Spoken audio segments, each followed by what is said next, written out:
one day somebody does something unspeakable to someone else, to someone you hardly knew, and you do something about it because you can. This story comes to us from the San Francisco Chronicle. California law enforcement officers killed fewer people, shot fewer people, and used physical force against fewer people in 2024 than in any year since the state began keeping track 9 years ago. I didn't know that. Red states, meanwhile, are experiencing a reverse trend. According to a Chronicle analysis of statistics compiled by the California Department of Justice from 2016 to 2024, the 117 people killed by officers last year marked a 13% decline from the 134 killings in 2023 and a 32% drop from the 172 slayings in 2017 and again in 2020, which tied for the most recorded by the state. No California officers died as a result of use of force encounters last year either, which was the first time that's happened since at least 2016. Now, Shirley Weber said, "It's a calmer California." She's the Secretary of State in California. She passed legislation intended to reduce racial profiling and lethal encounters while in the state assembly. Quote, "There's still so much to do, but I think it indicates in some way that when we make up our mind what we want to bring about change, we can." Other lethal force databases both confirm and extend California's positive trajectory. A Washington Post database that strictly tracks fatal police shootings, and which was discontinued this year, counted 111 such killings in California in 2024, the lowest since it began counting in 2015, when officers in the state fatally shot 190 people.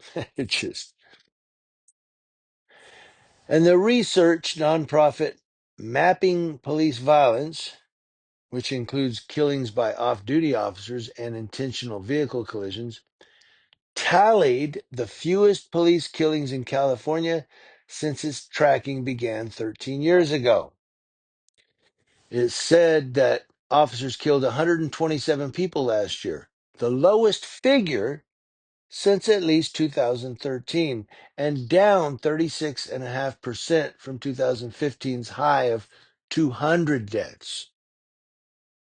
Mapping Police Violence and the Washington Post rely on news coverage to compile their totals, which Mapping Police Violence augments with public records requests, so they rely on the mainstream media. The state Justice Department receives its statistics from the law enforcement agencies themselves and does not collect the entire universe of use of force incidents, a spokesperson said, statutorily restricted to consider force that results in death or the most serious of injuries.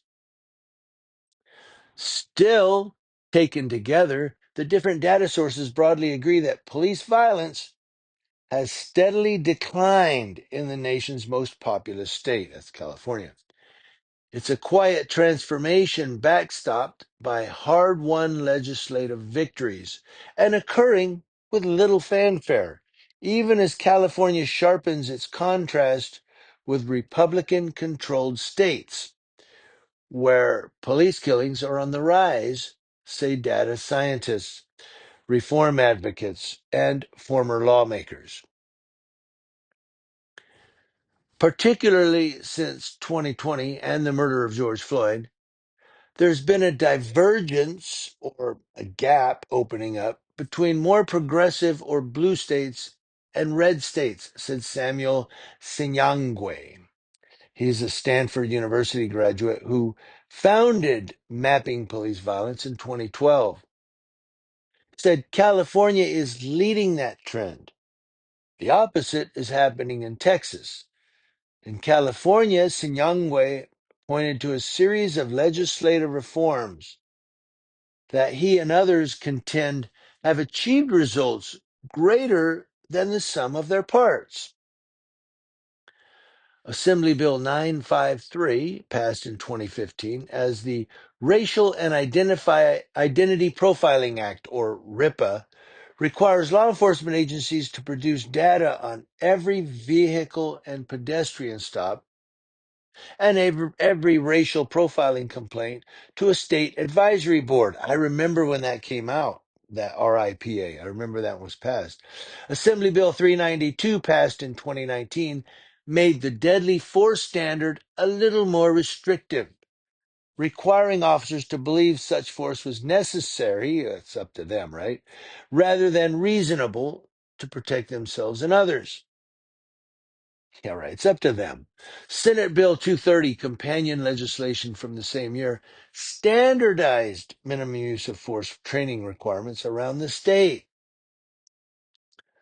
Assembly Bill 1506, which passed in 2020, tasked the Attorney General's office with reviewing officer killings of unarmed civilians and deadly force policies at law enforcement agencies that requested it. And Assembly Bill 2054, also from 2020, and known as the Community Response Initiative to Strengthen Emergency Systems Act, temporarily funded non law enforcement emergency response teams in 4 counties. No one bill has changed the paradigm around police violence, and some have fallen short of their advertising.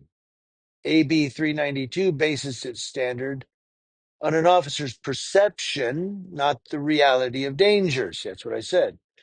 And the Attorney General's office has declined to prosecute officers in 29 straight cases it's reviewed under AB 1506. But they've had a cumulative overlapping effect, said Sinyangwe. He said there's been a layered approach that's scaled up over time. These are policies that are in many ways models for the nation.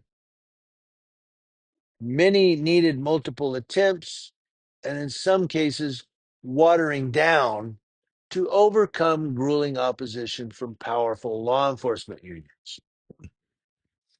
Weber, who wrote the RIPA Act in AB 392, said she's almost gave up on the former, but she received encouragement from an unlikely source, police officials who wanted change, and told her not to believe claims that they couldn't collect the kind of data she was seeking.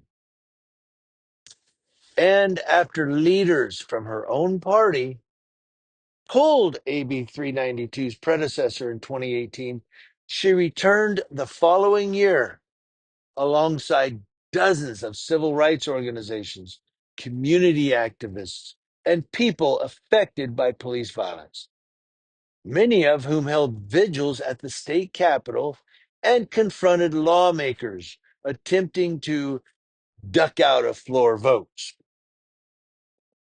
She said, listen, I had an army, literally, I had an army of people who showed up for hearings and spent nights sleeping at the Capitol. The work that they did was just profound. It really was. It made a tremendous difference. Now, AB 392 took effect in 2020 when police killings experienced an upswing as the COVID-19 pandemic coincided with a jump in gun sales and a retrenchment of vital programs in vulnerable neighborhoods because of George Floyd. But police killings declined steadily from there, a reality that Weber had from intuition from a drop in controversy and her heartache in her own community. She said, I live in the heart of this Southeast community, and that's her San Diego neighborhood.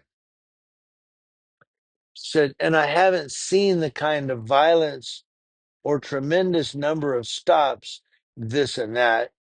I've seen officers attending a whole lot of different kind of community meetings. Sacramento Mayor Kevin McCarty, a former assembly member who wrote AB 1506 and two earlier iterations, said he recently went to the scene of a police shooting blocks from City Hall. Police have been called about a man waving a gun in the roadway of North 16th Street. The department said 3 officers shot and wounded the man after he kept walking toward them and pulled what later turned out to be an imitation gun from his pocket. McCarty said he watched a debriefing and body camera footage. He said the officers used every possible technique before they had to respond. Now, Sinyangwe said California can build on its progress by scaling up the things that are working, like expanding the Attorney General's office ability to audit agencies' use of force procedures, and by making the Crises Act statewide and permanent. He said these laws can make a difference, but they're often not at the scale of the problem. And it goes down from there. It's still quite lengthy. If you want to go read it, you can click the link in the description box. But it goes down from there. I gave you a whole bunch. I don't know if I gave you too much. I didn't want to bore you. But the bottom line here is they're saying that, okay, these assemblymen and these representatives are saying, look, what we're doing and these bills that we're giving you, they are decreasing police killings in the state of California. The use of force in the state of California is improving, while in red states like Texas, for instance, not so much. It's going in reverse. Uh, and I don't know. I mean, I know here locally in the Inland Empire there are less negative stories that I'm seeing about use of force. They seem to be improving in that aspect. But I want to know what you think, especially those of you across the country and your local police department. Are you seeing a rise or a steady decline in negative police stories? Let me know.